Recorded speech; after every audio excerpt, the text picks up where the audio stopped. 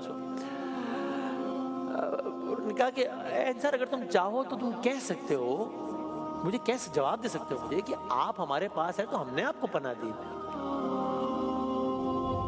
آپ کو تو جھٹلایا گیا تھا ہم نے تصدیق کی تھی, آپ کو تو چھوڑ دیا گیا تھا ہم نے سہارا دیا تھا, کیسے انصار خاموش ہیں, آنکھیں نم ہیں. پھر رسول اللہ نے فرمایا, آپ نے وہ فرمایا کہ اب میں اس پہ کیا کہوں, کیا فرمایا, اے انصار اے انصار اے انصار اے انصار, کیا تم اس بات پر راضی نہیں ہو کہ یہ لوگ اونٹ لے جائیں مال غنیمت میں سے, یہ لوگ بکریاں لے جائیں مال غنیمت میں سے, یہ لوگ سارا مال و زر لے جائیں اور تم اللہ کے رسول کو اپنے گھر لے جاؤ. اگر ہجرت نہ ہوتی میں خود انصار میں سے ہوتا. اگر لوگ ایک وادی میں چلے جائیں انصار دوسری وادی میں چلی جائیں, میں انصار کی وادی اختیار کروں گا. اے اللہ انصار پر رحم فرما, اے اللہ ان کی اولاد پر رحم فرما, اے اللہ ان کی نسلوں پر رحم فرما. بس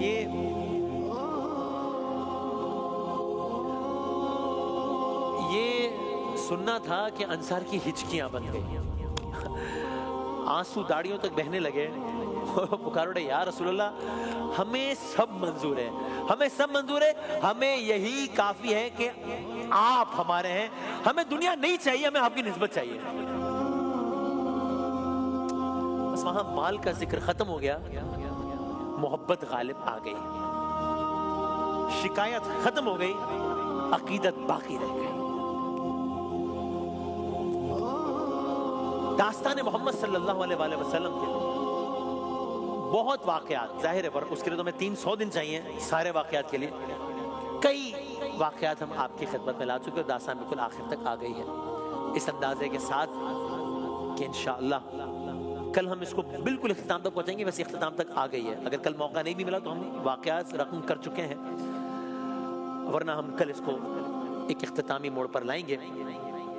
اور اگر کل ملاقات نہ ہوئی تو بس الصلاۃ والسلام علیکہ یا رسول اللہ صلی اللہ علیہ وآلہ وسلم, فدا کا ابی و امی یا رسول اللہ صلی اللہ علیہ وآلہ وسلم. اگر آپ لوگوں کو اس پورے یکم رمضان سے لے کے اب تک آپ کو لگے کہ کسی ایک لمحے میں بھی آپ انوالو ہوئے ہیں, آپ کو لطف آیا ہے, تو ہم سب کے لیے دعا کر دیجیے گا.